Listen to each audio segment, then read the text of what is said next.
Imagine, if you will, just for a moment, that you're in your house going about the laborious but essential business of homeschooling your kids because you don't like the idea that they might be fed a steady diet of ideological garbage by the leftist school system. And all of a sudden, there's a knock at the door. No, not a knock. There's a banging at the door, repeated, loud, obnoxious, pretty alarming. Within minutes, your door is broken down and in comes the FBI, weapons drawn, clearly meaning business as they begin the process of shaking down your house.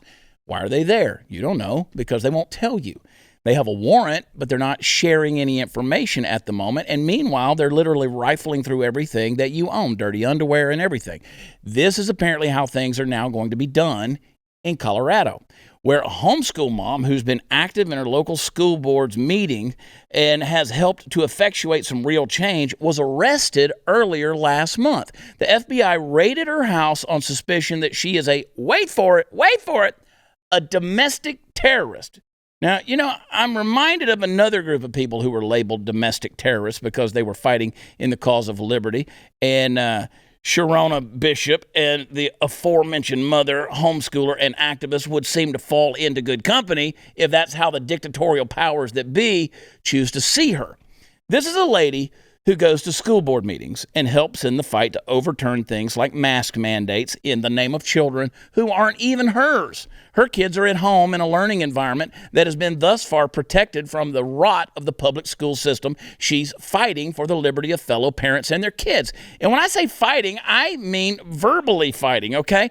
Folks, the scariest thing about the left is the way in which it perverts the language with which we all speak.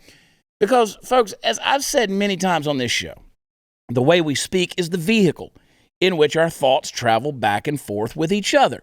You control where that vehicle is going. You get a God's eye view from which to try to control thought. And if you don't think that individualistic critical thinking can be stamped out of people, I'd invite you to read up on things like Stockholm Syndrome. Taking a moniker like domestic terrorist, something which any individual with half a brain can identify in their mind and define on command, and twisting it to mean something else is a dangerous example of the most frightening tool the left has in its belt. Because the rule of law requires that individual freedoms must be protected, at times by force. We are left with the all too often ambiguous task of always seeking to use that force wisely. Now, it's important that there be a group of people whose job it is to break down doors and search houses, in other words, because in an imperfect yet free society, there is order that must be maintained by a limited form of top-down governance. We all know this, but their mandate is set by those same powers that be, and when corruption of the level we're seeing now enters the fray, innocent people like Sharona Bishop often fall into the crosshairs.